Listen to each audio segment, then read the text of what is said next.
Hello, मी अमेय आणि तुमच्या सर्वांचे अमेयच कलाडोस्कोपच्या या फिफा वर्ल्ड कप 2026 या सेगमेंटमध्ये स्वागत करतो. आधीच्या भागात आपण राऊंड ऑफ 16च्या काही मॅचेस बद्दल बोललो होतो. आजच्या या भागामध्ये आपण उर्वरित राऊंड ऑफ 16च्या मॅचेस बद्दल बोलणार आहोत. तर ह्या एपिसोडची पहिली मॅच आहे पोर्तुगाल वर्सेस स्पेन. पोर्तुगाल आणि स्पेन या युरोपमधल्या दोन्ही जायंट टीम्स. पोर्तुगालकडून खेळणारा क्रिस्टियानो रोनाल्डो याच्यासाठी हा शेवटचाच वर्ल्ड कप. त्याच्यामुळे प्रत्येक मॅच ही त्याच्यासाठी शेवटची मॅच ठरू शकणार होती. त्यामुळे तो कसा परफॉर्मन्स देतोय हे बघणं खूप उत्सुकतेचं होतं. सुरुवातीलाच ओयारझबालचा शॉट पोर्तुगालच्या गोलकीपर डिगो कोस्टाने खूप चांगल्यारीत्या अडवला. त्यानंतर यमालने एक जोरदार शॉट मारला, तोही डिएगो कोस्टाने डाईव्ह मारत अडवला. पहिल्या हाफमध्ये स्पेन लीड घेऊ शकला नाही. याचं एकमेव कारण म्हणजे डिएगो कोस्टाची गोलकीपिंग. या हाफमध्ये पोर्तुगालनेही काही चाली रचल्या, पण त्या तेवढ्या इफेक्टिव्ह नव्हत्या. रोनाल्डोने पण एक डेलिकेट टच करत गोल करण्याचा प्रयत्न केला, पण स्पेनचा गोलकीपर सिमॉनने तो हवेत झेपावत सुरेखरित्या अडवला. दुसऱ्या हाफमध्ये पण दोन्ही टीम्सनी चांगले प्रयत्न केले, पण दोन्ही टीमचे गोलकीपर यांनी ते खूप चांगल्यारीत्या अडवले. मॅच आता एक्स्ट्रा टाइमला जाणार असे वाटत असताना ॲडिशनल टाइममध्ये मिकेल मेरिनोने गोल करत स्पेनला विजय मिळवून दिला. 85व्या मिनिटाला ओल्मोच्या ऐवजी त्याला सबस्टिट्यूट करण्यात आले होते आणि 91व्या मिनिटाला त्याने गोल केला. टोरेसने त्याला डी टॉपवर पास दिला, तिथनं तो बॉल डी मध्ये घेऊन गेला आणि डिएगो कोस्टाला चकवत त्याने गोल केला.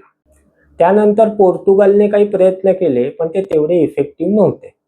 ॲडिशनल टाइमच्या शेवटच्या मिनिटाला पोर्तुगालला एक फ्री किक मिळाली. त्यावेळेला डिएगो कोस्टा सुद्धा स्पेनच्या डी मध्ये येऊन थांबला होता. त्या फ्री किकवर पोर्तुगालच्या प्लेयरने हेडर केला, पण नेमका बॉल बाहेर गेला आणि फायनल विसल झाली. या फायनल विसल बरोबरच पोर्तुगाल स्पर्धेच्या बाहेर पडली. 2010 नंतर स्पेन पहिल्यांदाच क्वार्टर फायनल मध्ये पोहोचली. 2010 मध्ये ते जेव्हा क्वार्टर फायनल मध्ये पोहोचले होते, त्याच्यानंतर विजय मिळवत त्यांनी विजेते म्हणजे वर्ल्ड कपच त्यांना मिळाला होता. स्पेनचा गोलकीपर सिमोनने आपले क्लीन शीटचे रेकॉर्ड कंटिन्यू ठेवले. मॅच नंतरच्या प्रेस कॉन्फरन्समध्ये रोनाल्डोने सांगितले की हा त्याचा शेवटचा वर्ल्ड कप.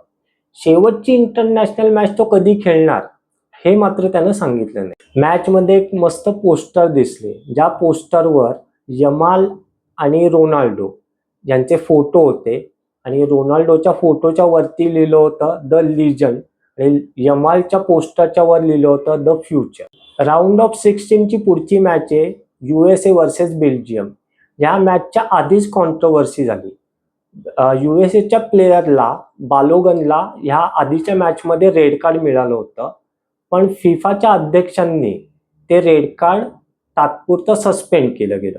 असं म्हटलं जातं की हे रेड कार्ड सस्पेंड होण्याच्या मागे डोनाल्ड ट्रम्प यांनी विशेष विनंती केली होती, पण बालोगन खेळून सुद्धा काहीच फायदा झाला नाही. आतापर्यंत ॲव्हरेज परफॉर्मन्स देणाऱ्या बेल्जियमने USAचा 4-1 असा चांगला दणदणीत पराभव केला. बेल्जियमने सुरुवातीपासूनच अटॅक करायला सुरुवात केली. 9व्या मिनिटाला बेल्जियमच्या केटेलारेने गोल करत संघाला आघाडी मिळवून दिली. केटेलारेला गोल एरियात पास मिळाला आणि त्याने फर्स्ट टचवर शॉट मारत गोल केला. त्यानंतर 31व्या मिनिटाला अमेरिकेने बरोबरीचा गोल केला. अमेरिकेला फ्री किक मिळाली आणि मलिक टिलमनने त्यावर शॉट मारला.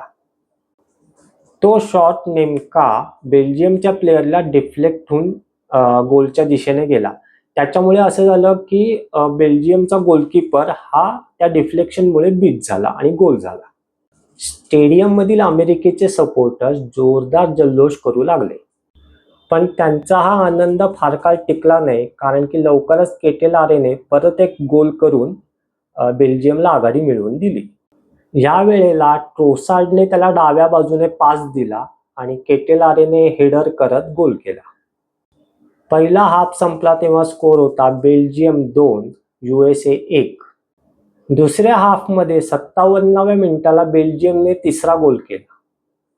अमेरिकन गोलकीपरकडून चूक झाली आणि त्या चुकीचा फायदा घेत वाहनाकनने गोल करत संघाला 3-1 अशी आघाडी मिळवून दिली. त्यानंतर अमेरिकेने काही अटॅक्स केले पण ते गोल करू शकले नाही. ॲडिशनल टाइममध्ये रोमेलू लुकाकूला पेनल्टी एरियामध्ये संधी मिळाली आणि त्या संधीचा फायदा घेत त्याने चौथा गोल केला. रोमेलू लुकाकूचा हा 93वा इंटरनॅशनल गोल होता. या विजयामुळे बेल्जियम चौथ्यांदा क्वार्टर फायनलमध्ये पोहोचली. राऊंड ऑफ 16 ची पुढची मॅच आहे अर्जेंटिना वर्सेस इजिप्त. ही मॅच प्रचंड उत्कंठावर्धक झाली. आधीच्या मॅचमध्ये काबो वर्देने अर्जेंटिनाला चांगलीच लढत दिली होती. त्या मॅचमध्ये असे दिसले होते की अर्जेंटिनाचा डिफेन्स हा खूप वीक आहे. त्या काबो वर्देच्या मानाने इजिप्तची फॉरवर्ड लाईन खूप स्ट्रॉंग होती. मोहम्मद साला सारखा चांगला प्लेयर त्यांच्याकडे आहे. त्यामुळे ह्या मॅचमध्ये अर्जेंटिना कसे परफॉर्म करतात, मेसी मॅजिक चालते का हे बघणे खूप उत्सुकतेचे होते. मॅचच्या 15व्याच मिनिटाला इजिप्तच्या यासर इब्राहिमने गोल करत अर्जेंटिनाला धक्का दिला. उजवीकडून आलेल्या क्रॉसवर त्याने हेडरद्वारे गोल केला. या वेळेला अर्जेंटिनाचा गोलकीपर मार्टिनेज फक्त बॉलकडे बघत बसण्याशिवाय काहीच करू शकला नाही. त्यानंतर 19व्या मिनिटाला अर्जेंटिनाच्या प्लेयरला पेनल्टी एरियात पाडल्यामुळे अर्जेंटिनाला पेनल्टी मिळाली. आता मेसी इक्विलाइज करणार असे सगळ्यांना वाटत होते पण इजिप्तच्या शोबीरने पेनल्टी सुरेखरित्या अडवली आणि आघाडी टिकवून ठेवली. त्यानंतर अर्जेंटिनाच्या प्लेयर्सने परत अटॅक केला. अर्जेंटिनाच्या प्लेयरचा हेडर शोबीरने पॉइंट ब्लँक रेंजला अडवला. अर्जेंटिना अटॅक करत राहिली पण शोबीर किल्ला लढवत राहिला. 39व्या मिनिटाला अल्वारेजला इक्विलाइज करायची संधी मिळाली पण परत एकदा शोबीरने खूप उत्कृष्टरित्या शॉट अडवला. पहिला हाफ संपेपर्यंत अर्जेंटिना शोबीरमुळेच इक्विलाइज करू शकली नाही. पहिला हाफ संपला तेव्हा स्कोर होता इजिप्त 1 अर्जेंटिना 0. दुसऱ्या हाफमध्ये अर्जेंटिनाचा डिफेन्समधील विकनेस दिसला. 58व्या मिनिटाला इजिप्तने दुसरा गोल केला पण रिव्ह्यूमध्ये असे लक्षात आले की इजिप्तच्या प्लेयरने आधी फाऊल केला होता, त्याच्यामुळे हा गोल डिसअलाउड करण्यात आला. अर्जेंटिना आता परत डिफेन्समध्ये अशा चुका करणार नाही. या न दिलेल्या गोलमुळे ते सावध झालेले असतील असे वाटले पण येरे माझ्या मागल्या. थोड्याच वेळात तशाच पद्धतीचा काउंटर अटॅक झाला ज्याच्यामुळे अर्जेंटिनाच्या डिफेन्समध्ये गॅप क्रिएट झाली. इजिप्तने त्या गॅपचा फायदा घेतला आणि गोल केला. मोहम्मद सालाने हसनला पास दिला. हसनने तो झिकोकडे फॉरवर्ड केला आणि झिकोने फर्स्ट टाइम शॉट मारत गोल केला. आधीचा जो डिसअलाउड गोल झाला होता तो पण झिकोनेच मारला होता. या गोल नंतर असे वाटू लागले की ही मेस्सीची बहुतेक शेवटची वर्ल्ड कपची मॅच. पण इथून पुढे मेस्सी मॅजिक चालू झाली. 79व्या मिनिटाला मेस्सीने एक सप्लाय केला आणि पेनल्टी एरियात उभे असणाऱ्या रोमेरोने हेडरद्वारे गोल करत आघाडी कमी केली. अर्जेंटिनाच्या फॅन्सना थोड्या आशा वाटू लागल्या. त्यानंतर मेस्सीने खूप मस्त मूव्ह केली पण मार्टिनेज तो बॉल गोलमध्ये मारू शकला नाही. त्यानंतर मेस्सीने सूत्र आपल्याकडे घेतली आणि 83व्या मिनिटाला इक्विलाइज केला. पेनल्टी एरियात मेस्सीला एक संधी मिळाली आणि त्याने त्यावर एक जोरदार शॉट मारला जो शोबीर अडवू शकला नाही. मॅच आता एक्स्ट्रा टाइमला जाणार असे वाटू लागले होते तेव्हाच मार्टिनेजने एक सप्लाय केला. गोल एरियात उभ्या असलेल्या एन्झो फर्नांडिसने एक सुंदर हेडर करत आघाडी घेतली. चान्सलेस कमबॅक केले होते अर्जेंटिनाने. म्हणजे 78व्या मिनिटापर्यंत ते 2-0 असे मागे होते आणि रेग्युलर टाइम संपेपर्यंत ते 3-2 मॅच जिंकले होते. या मॅचमध्ये मेस्सीचा क्वालिटी गेम बघायला मिळाला.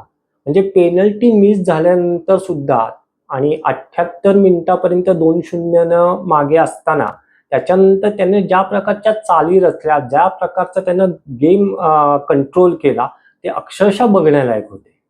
राऊंड ऑफ 16 ची शेवटची मॅच ही कोलंबिया आणि स्वित्झर्लंड यांच्यामध्ये झाली. पहिल्या हाफमध्ये दोन्ही टीम्सनी काही चांगले अटॅक्स रचले, पण दोन्ही टीमचे गोलकीपर यांनी चांगला परफॉर्मन्स दाखवत ते अटॅक्स अडवले.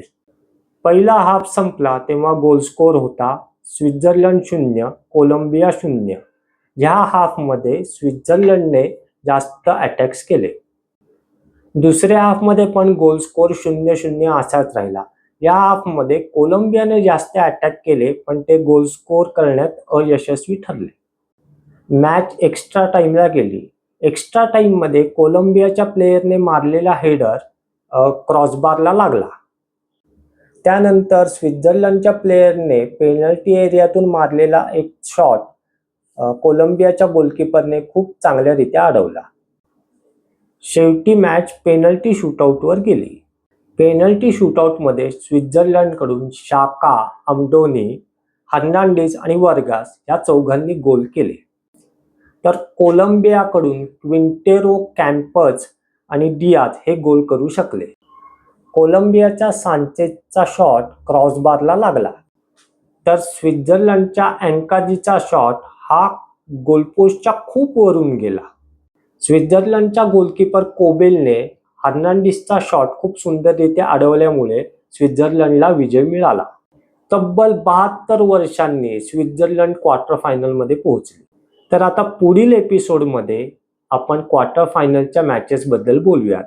तर हा आमचा एपिसोड तुम्हाला कसा वाटला हे कमेंट करून जरूर कळवा.